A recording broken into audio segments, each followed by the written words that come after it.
Ce que j'entends, c'est d'essayer aussi, d'essayer quelque chose. Oui, d'essayer. Parce que t'apprends en l'essayant. Tu sais, des fois, ce que puis là, c'est Étienne qui parle, mais dans n'importe quelle sphère, des fois, ce qui nous freine, c'est de se dire, je ne suis pas un expert en numérique, il faut que j'engage quelqu'un. Mais des fois, tu as juste besoin de commencer à l'essayer aussi. Tu sais, visiblement, la technologie que tu emploies est accessible à tous, est facile à utiliser. Puis ça n'a pas toujours, c'est pas toujours être obligé d'être chinois là, de l'autre côté. Là. Ben, Étienne, là, tu m'ouvres grand la porte, tu sais, parce que moi, dans ma ancienne vie, j'ai vraiment beaucoup travaillé sur ce qu'on appelle le MVP, le Minimum Viable Product. J'ai aidé plein d'entreprises à faire ça, puis comment faire les premières étapes. Puis quand on a créé notre entreprise, un de nos rêves, c'est justement de permettre l'essai et erreur. Quand je te montre le fait qu'ils peuvent tester l'exposition, c'est pas pour tester le produit final, c'est pour tester les étapes. Ils ont des idées, ils font des montages. Fait qu'on a cette espèce d'amour du prototypage, du crafting numérique. Et la techno qu'on a faite, elle est faite pour ça. Puis une des choses qu'on a, OK, c'est une primeur pour toi, juste pour toi, Étienne. Oh, j'aime ça. OK, c'est une primeur. On a commencé à développer ça. C'est mon premier prototype. C'est pas celui final. C'est vraiment un prototype maison. Hein? C'est un prototype de prototype. C'est le fun, hein? On a créé des tableaux blancs avec la numérisation de notre techno pour pouvoir tester une expérience numérique que tu te poses. Fait que tu peux jouer à le placer, le mettre dans l'espace. Est-ce que c'est mieux à droite? Est-ce que c'est mieux à gauche? Puis tu peux faire en quelques heures. Puis ça, c'est quelque chose qu'on allait faire, tu sais, on va peut-être le faire, mais tu sais, à distance, mais on allait faire des ateliers de prototypage d'expérience numérique. On estime qu'en 3 heures, une équipe qui arrive avec une inspiration peut être capable d'avoir produit une exposition d'au moins 4-5 points en 3 heures.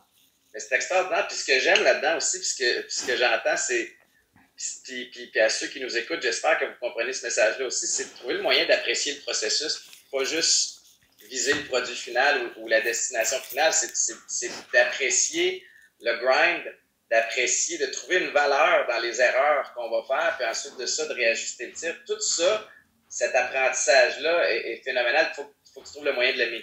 Ben, c'est ça. Puis si vous n'avez pas de produits techno qui vous facilitent la vie, faites-les avec des petits papiers. Parce que ultimement, un projet, OK, c'est toujours un principe de relation, tu sais, contenu humain, tu sais, la relation qu'il y a là.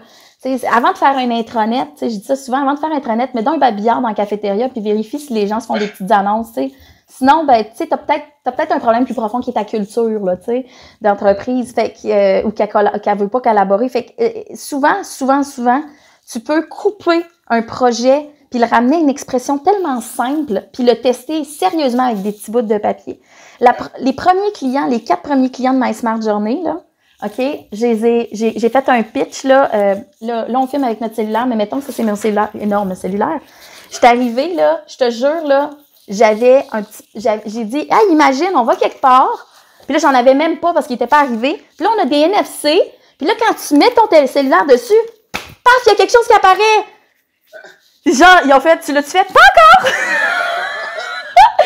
Ben, j'ai eu 4 clients, j'ai eu l'Auto-Québec, j'ai eu Conseil des arts de Lac-Mégantic, Musée Boréalis, qui sont et le Club Med qui ont parti dans l'aventure avec nous autres. Oui, c'est vrai, Club Med, pour y avoir été, effectivement. Fait que ça peut valider le marché, goûter à la plus simple expression. On fait plein d'autres choses, on fait beaucoup plus que faire apparaître une image, on s'entend, mais juste valider.